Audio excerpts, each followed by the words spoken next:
Welcome to Accidentally Furry episode 2, where we're gonna take a look at Final Fantasy. Yes, all of Final Fantasy. All of them. Yes. Well, a lot of the Final Fantasies don't really have a lot of furry content in them. I think I'm gonna skip a few, and I'm gonna mention one or the other a little bit briefly.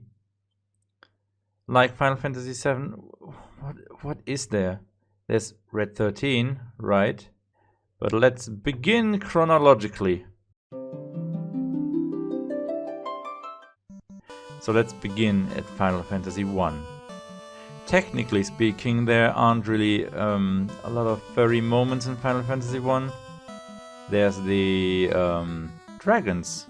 These dragons walk around on their islands and do basically nothing. But there's this little guy, this little fella, who becomes a staple in Final Fantasy. His name is Bahamut. You might have known him, you might have heard of him, maybe. Bahamut helps the Heroes of Light to attain a new job in a little side quest, from warrior to knight, from white mage to white wizard, from thief to ninja, and for that you need a little rat's tail and you need to bring it to Bahamut. On the MSG website, Bahamut got a solid 281 entries, but it's not the Bahamut from Final Fantasy I, it's all of the Bahamuts. Basically, Bahamut has been a staple in Final Fantasy since the very first entry. You could summon him, and in some games he has a deeper impact in the story, like in Final Fantasy X. And of course, since this is early Final Fantasy, Bahamut has been an occurrence in Dungeons and Dragons, like a lot of the Final Fantasy monsters and bosses. I mean, we've got Tiamat in Final Fantasy I, or Mind Flayers, and I think there is even a Beholder in Final Fantasy I, or at least something that meant to resemble a Beholder, but in the end got changed in the localization. And that's basically all there is to say for Final Fantasy I. Let's continue with Final Fantasy II. In Final Fantasy II, there's, well, not really a lot. One thing that comes to mind are the beavers in Final Fantasy II, and that comes to mind because of one of the hilarious dialogues. That being, one of the characters in the party, named Guy, goes up to the rest of the party and just translate what the beavers have to say, because the beavers actually speak, but only Guy understands it. And the way that Guy communicates it to the rest of the team is basically just saying, "Guy speak beaver!" And yeah, that's my favorite scene in Final Fantasy II. Which isn't that surprising, because Final Fantasy II isn't really good. I'm sorry. One other thing that comes to mind is the very first occurrence of the Dragoons. In Final Fantasy II there is a little storyline with a Dragoon called Richard? I don't know. High Wind, and he's basically the last living Dragoon, trying to hatch the last living wyvern egg. The Dragoon live in harmony with the dragons and are said to form quick bonds with them. They protect them, and the wyverns or dragons protect them in return. Having a furry or scaly husbando is pretty furry, I gotta say. Pretty furry bait there. Very well done, Square. Next up is Final Fantasy III. I mean, there also isn't that much to say about Final Fantasy III, but it is the very first game where Moogles showed up. And, well, Moogles are pretty high up there. but Final Fantasy III just introduced them. In my opinion, Final Fantasy V, 6, or even Final Fantasy Tactics Advance, or Final Fantasy XII, made the Mughals what they are today. But I still had to mention the Mughals, right? So there's your mention for Final Fantasy III. As for Final Fantasy IV, I think I skip it altogether, because actually nothing comes to mind. So, skipping Final Fantasy IV, this leaves us with Final Fantasy V. And Final Fantasy V also had Mughals in a little Mughal forest that was really cute. And the protagonists had to wear a Mughal fursuit to blend in with the other Mughals. That was pretty fun. But also there's this wolf man, this wolf tribe. Before the story of Final Fantasy V happened, there was actually a set of heroes who saved the Earth before our current set of heroes. And the Wolfman was one of them. So we get a few scenes in forms of flashbacks from the old set of heroes. And we get to see his character, and he also gets to mentor the new protagonist for a little while. I always thought that was a very nice touch, because he was friends with the father of the new protagonist. I always liked the Wolfman. I have to look up his name. So his name is apparently Kelger. Kelger Vlondet. Also in Final Fantasy V, there are a few different job classes, and one of them is the Berserker. The Berserker is very furry. I mean, when you change your job into a Berserker, you get a little fursuit, which is really cute. I mean, look at the official art of it. It's so adorable. It's heckin' adorbs. Let's end this and get to Final Fantasy VI next. So for Final Fantasy VI, we briefly have to mention Gao, right? He's a feral human who was basically raised in the wilderness of the savannah. Thus he runs on all fours, he thinks he is an animal. So basically, he is canonically a furry in the Final Fantasy world. He wants to be an animal, he doesn't really know how to human. So yeah, he's a furry. Deal with it. Next, let's mention Mog. Mog is a Moogle. And in Final Fantasy VI, it's the first time that a Moogle actually becomes a playable character. Well, basically he's a secret, hidden character. Just like the next kind of furry animal monster character, I don't know, Umaro. Umaro is a Yeti and he's basically always berserking. For Final Fantasy V, I mentioned the Berserker class, and Umaro is basically that. I think that's all that comes to mind for Final Fantasy VI. Meaning, we're going to get a big one. I already mentioned in the intro how Red 13 is very important for the Final Fantasy franchise and also for the furry fandom. Because when you look at the stats on the MSG website, well, one character has got like almost half of what the Mughals had. And that's one character versus all of the Mughals. Part of the reason why I like Red 13 so much is his nuanced character as well as his design. And he can be very funny at times. Like at this scene where the party has to go incognito on a Shinra ship and he has to act as a human in the Shinra armor, which is really funny, and I really hope I get to see that in the remake too. But that's not all the furry stuff that Final Fantasy VII's got to offer. One more would be Cait Sith. How do you pronounce his name? Cait Sith? So his name is pronounced Cat C, and according to Wikipedia, Cat C is a creature from Celtic mythology. Apparently, I didn't know that. However, according to the Wikipedia entry, it is a cat that's entirely black except for one spot on the belly, which is actually very apropos. And apparently the thing that Cat C is riding is also a Moogle. Who knew? I never recognized the big white plushie as a Moogle, to be honest. Lastly, I want to talk about Vincent Valentine.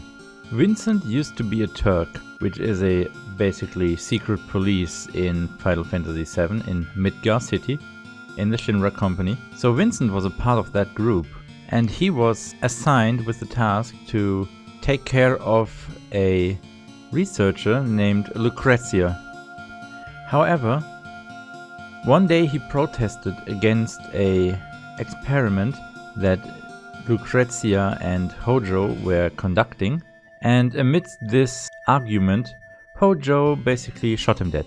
So yeah, Vincent is dead now. Meow. And since he is dead, he can't really say no to being experimented on. So Hojo just did that. He injected him with things to make his body stronger, but he couldn't revive him. However, Lucrezia actually managed to revive him, but he is now an immortal being. And thanks to Hojo's experiments, Vincent is now able to transform, and thus using his limit breaks he can transform into a werewolf, a Frankenstein's monster thingy. But of course I want to concentrate on the werewolf thing, the Galleon Beast. So even though he's a vampire human thing, experiment, whatever, he is also able to transform into this hunk of a beast, who also has a few hits on the MSG website. The Galleon Beast basically looks like a behemoth from the Final Fantasy games. Or if you know Monster Hunter, he looks a little bit like Zynogra. But that's enough of Final Fantasy VII, and let us continue with Final Fantasy VIII, which is going to be a short one actually. So let's talk about Moomba. Moomba are actually really cute creatures. I mean, look at their big paws and their big feet. It's so adorable. Even though they don't have that many entries on the MSG website, they are really the only thing that comes to mind when I think about Final Fantasy VIII. I mean, regarding to furries. And they are adorable. And some apparently even have a Moomba persona, which is cute. But let's continue with Final Fantasy IX. For Final Fantasy IX, there's also not really that much to say in regards to the main characters. I mean, we have Freya. She's a rat dragoon thing, I don't know. I mean, they look like rats, but I think their race is just called Burmesian, because Burmesia is the kingdom where they're from. So they're that, I guess. But when you look at the stats on the MSG website, we'll see that Freya actually makes up the majority of the posts in the Final Fantasy IX category. Meaning, of the 1,900 art pieces on the MSG website that have been tagged with Final Fantasy IX, 1,800 have been tagged with Burmesian as well. And of those 1,800, another 1,500 have been about Freya specifically. And I want to remind everyone that Red 13 from Final Fantasy VII was at like almost 600, and that Moogle were around 1,300. However, Final Fantasy IX is more than just Freya. The game, how do I put it? It feels furry, right? Like a lot of the minor characters in there are fantastical beings or animal beings, like the guys in the band of the Tantalus troop or the city guide in Alexandria, and a lot of the human characters also feel really animalistic, like they're overdrawn to a certain extent. Like Baku with his animal ears. Honestly though, I don't really know what he's supposed to be. And the first time you see Baku, he actually has a Bahamut mask on, which is like a real furry thing to do, right? And the ape tail or monkey tail that Zidane has. Also, there's a lot of Moogles in Final Fantasy IX, and they also have the Mognet, which they use to send letters to each other. That was really nice. I like that. That had a lot of world building elements. All in all, Final Fantasy IX doesn't have the most furry things in it, but I like it nonetheless. It had a lot of things that kept my fantasy going as a kid. And isn't Final Fantasy supposed to do exactly that? And next up is a game which only contains one real furry moment, thing, whatever. And that is Final Fantasy X. For Final Fantasy X, I only want to mention the Ronso. The Ronso are a tribe of bipedal cat warriors that have horns on their forehead. One of the Ronso, Kimari, is a main character, and unlike other Ronso, he doesn't have a horn anymore. In his youth, Kimari grew up with the other Ronso, Biran and Yenke, and they have fought regularly. However, Kimari never wanted to accept his defeat, and because he was a little shit, I mean, he was very angry, Biran actually broke off his horn, which is a shame for all the Ronso. And because of that, Kimari was always very quiet. The only person he really talked to is Yuna, but after seeing how much Tidus cared for Yuna, Kimari opened up a little towards Tidus. On the MSG website, the Ronso have 260 entries, while Kimari has 227 of these. Well, of course, Kimari is the Ronso that we're following in Final Fantasy X. All the other Ronso are side characters, so of course there would be less Ronso. Kimari is awesome. I always loved Kimari's backstory, but I kinda wish they did more with him. He doesn't really talk for half the game, and his fighting capability is quickly outmatched by both Tidus and Auron. But that's it for Final Fantasy X, and I think I'm gonna skip Final Fantasy XI, but also I'm going to skip Final Fantasy 13 and 15, leaving us with 12 and 14. And there's a lot to talk about when it comes to Final Fantasy 12. Because for Final Fantasy 12, I can also talk about Final Fantasy Tactics Advance and Final Fantasy Tactics Advance 2. Because it is the same world, it is Ivalice, and a lot of the races are shared amongst these two games, despite the fact that the most races in Final Fantasy 12 have become side characters, set pieces, NPCs basically. But their designs are really interesting. For starters, we have the Bangar. The Bangar are basically lizard people who mostly go into a fighting profession, but some go into other professions like merchants. But the most Bangar you will see in Ivalice are usually mercenaries, fighters. I think in Final Fantasy XII, the Bangar are really the most prominent of the races. Well, the Bangar, the Moogles, and the Viera. These three are taking the gold, silver, and bronze medal when it comes to popularity in Final Fantasy XII. However, other races like the New Mu do show up, but to a much lesser degree than the other three races from Final Fantasy Tactics. The New Mu are best described as dog-like. They have long faces, they have a lot of fur, even though in Final Fantasy XII they look more monkey-like, like monkey dragons. Fluffy monkey dragons. But yeah, in Final Fantasy Tactics you can clearly see that they look really dog-like. Also with a big fluffy dragon's-like tail. But they're adorable. Even their sprites look very dog-like, like a Maltese dog for example. One of the new races from Final Fantasy Tactics Advance 2 also appears in Final Fantasy XII, the Seek. The Seek are basically big fat pigs. And like the Bangar, they seem to take a liking to more fighter-heavy jobs. Honestly, I really hate their design in Final Fantasy XII. But they look actually pretty good in Final Fantasy Tactics Advance 2. And I think of all the races, Only the Sikh and the Banga are actually fightable enemies. While the Sikh don't look visually pleasing, the Mughals, however, they look really cute. I mean, look at them. They have been redesigned for Final Fantasy Tactics Advance, because before Final Fantasy Tactics Advance, they looked really chubby. Final Fantasy Crystal Chronicles being the worst offender of that. They don't really look like fighters. I mean, a lot of the Mughals in Final Fantasy Tactics Advance aren't really fighters either way. A lot of them are mages, but they can be fighters or thieves. But I do adore the redesign very much. They are so cute. They do still have their wings, and they do still have their, what do you call it, the pom?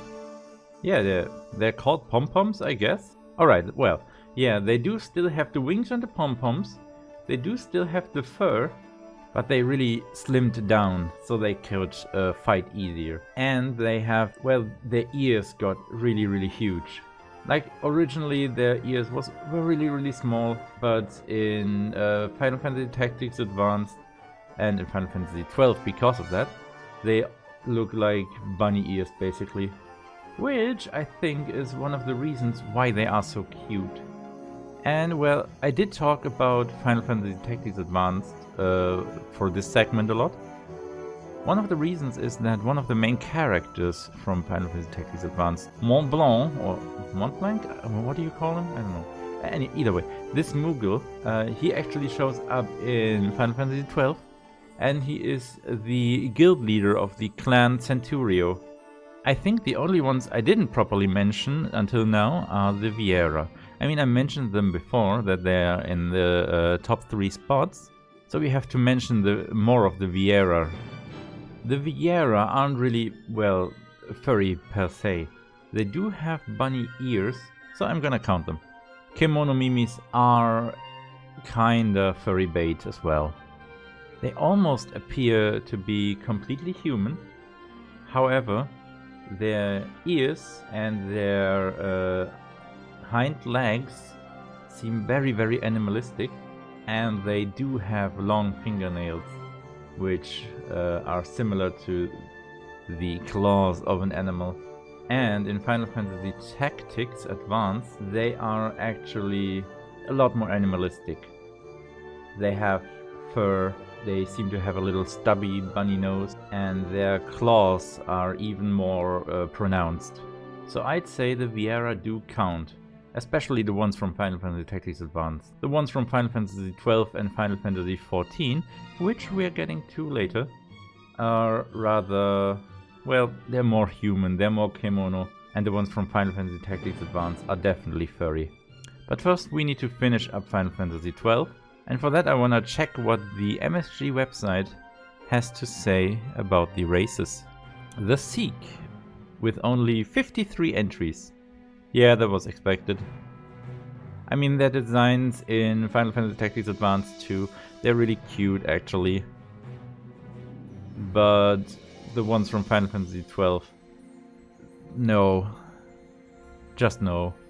The New Mu, with 309 entries, which, well, that's a lot, especially if you compare it to the Banga, who only have 83 more, despite the fact that the Banga have a much more prominent role in Final Fantasy XII. So considering that was very surprising. Next up are the Viera with 760, which isn't really a surprise. Furries seem to like their femme fatale. I mean, when we looked at Breath of Fire 2, the character Cat was also very well received. And Fran has a lot of similarities to Cat in a lot of regards. Furries seem to like their independent woman, and I can see that that is a very likable trait. And number 1 would of course be the Mughals. I think the redesign of Final Fantasy Tactics Advance regarding to the Mughals was a big boost for the Mughals in popularity. Most of the artwork you see is with this redesign. Just looking at the artwork and the fan art, made me want to play Final Fantasy Tactics Advance again. But yeah, it is kinda cheating. The Mughals have appeared in so many games. Meanwhile, the Viera had basically appeared in 5-ish, and the Bunga in like 4 or 3, and the Seek in even less than that. For honorable mentions, I could say that the Grier, that I didn't really mention, have a whopping 3 art pieces on the MSG website, and the Agel, who are basically the opposite end of the Grier, who have no art to speak of on the MSG website. So yeah, that's Final Fantasy XII and Final Fantasy Tactics Advance. Coming next, Final Fantasy XIV. The reason why I skipped Final Fantasy XI is that the first few races in Final Fantasy XIV are basically just copy-paste the Final Fantasy XI races to Final Fantasy XIV and call it a day. Some races have got a little bit of a redesign, but all in all, the first 5 races are basically just carbon copies of Final Fantasy XI. The humans are humans, yeah, that's what's to be expected. But there are the Elezen, who are basically elves. They're basically carbon copies of the Elvan. Then the Lalafell are basically a carbon copy of the Tarutaru. The Mikote are basically a carbon copy of the Mithra. And the Rogaiden, whatever, are basically a carbon copy of the Gulka in Final Fantasy XI. But the new races, which have been introduced with the add-ons Heavensward and Shadowbringers, they are kinda new races. The Aura, which are basically, well, they look a lot like dragons. They're like dragon Kemonomimi, even though they don't really have ears to speak of. But they have a dragon's tail. So they look really cool actually. They look like human-dragon hybrid. And in Shadowbringers, the Hrothgar have been introduced, which look a lot like the Ronso that I've mentioned for Final Fantasy X. However, their designs are different. The Hrothgar are missing the horn that the Ronso all have. However, they seem to be called Ronso on a different world in Final Fantasy XIV. And last but not least, there are also Viera in Final Fantasy XIV. Shadowbringers introduced the female Viera. However, Endwalker, another add-on, also added male Viera to be played. Shadowbringers basically introduced a female-only race, the Viera, and a male-only race, the Hrothgar. However, since then, male Viera have been added, and female Hrothgar are supposedly to be added as well. These were the 8 races of Final Fantasy XIV. And well, the 5 races of Final Fantasy XI, I guess. While I do like the races of Final Fantasy XIV, I kinda wish they kept some of the aesthetic choices that they did for Final Fantasy XI. Like, there's nothing wrong with the Lalafell, they're cute. However, the Tarutaru did look really distinct with their weird looking noses and their head shape, while the Lalafell basically look like tiny humans. In Final Fantasy XI, the Mithra were basically female-only races, so you could only be a cat girl. However, in Final Fantasy XIV, the Mikote, who are basically the same race, also offer a male option. Meaning that you can finally be a cat boy, which is the race I always chose. The MSG website seems to agree, because there are over 2,000 art pieces about the Mikote. Meanwhile, there are almost 700 about the Hrothgar, almost 1,000 of the Aura, over 500 about the Lalafell, and there are 54 about the Rogaiden. Even the Elezen have like 128 entries on the MSG website. So yeah, poor white hulks, I guess. And that is all the weird furry races of the mainline Final Fantasy games. I hope you enjoyed this list, and I hope to see you in the next one. Maybe I could do a top 10 list of the Final Fantasy monsters. We'll see. Bye! Races. All the races.